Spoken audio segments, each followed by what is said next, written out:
Hi, this is the last section in what we've termed classical image segmentation. In this section, you'll get to review what you've learned in the lesson, and we'll call out what, in particular, will be useful to you in the next lesson. Okay, let's wrap up this section of the course before we move on to the neural network-based section of the course. This pretty much concludes our whistle-stop tour of classical techniques, where we introduced what image segmentation is and mentioned some of the myriad applications it's used for. We briefly placed image segmentation in context and mentioned some of the related areas of image processing that we need to use to extend our image segmentation examples into useful real-world applications. We introduced some of the basics, concepts, and terminology, and we spent some time discussing deblurring, which we use in our labs. We examined each of the main algorithm families, pointing out how they work and what their strengths and weaknesses are.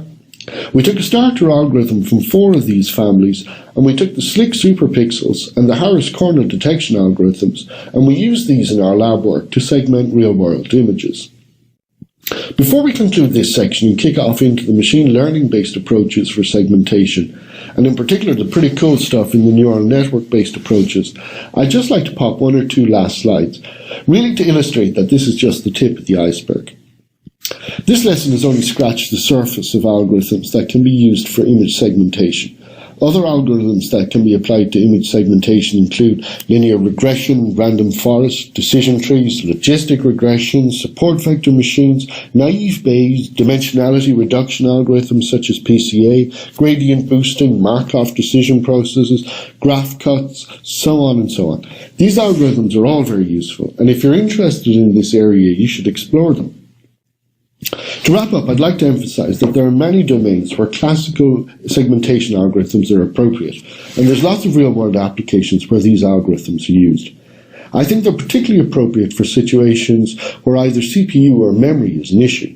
Also, they're appropriate for situations where the image set being worked on is either relatively simple or can be controlled very well. For example, a number plate recognition system or a passport reader.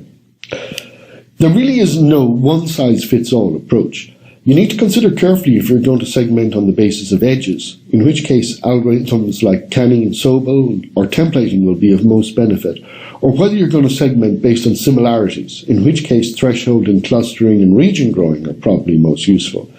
If you're using edge detection algorithms, you will probably pre-process to enhance edges and contrast, and if you're using approaches based on similarities, you'll probably need to apply some denoising and deblurring. The classical algorithms tend to have shortcomings for general-purpose segmentation. Fundamentally, they don't understand the scene the way a human does, and they tend to be quite specialized for certain classes of images. They often get affected by edges being too strong or too weak, or images being too blurry, and noisy images really degrade them. And as we've seen in this lesson, a lot of the everyday images we see usually contain these effects.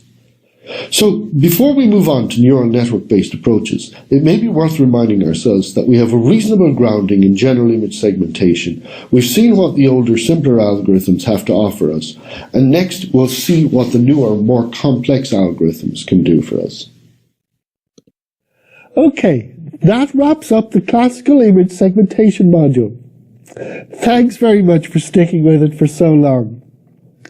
I hope you enjoyed the lesson, and we're looking forward to seeing you in the machine learning lessons, where we will continue to explore very cool computer vision solutions.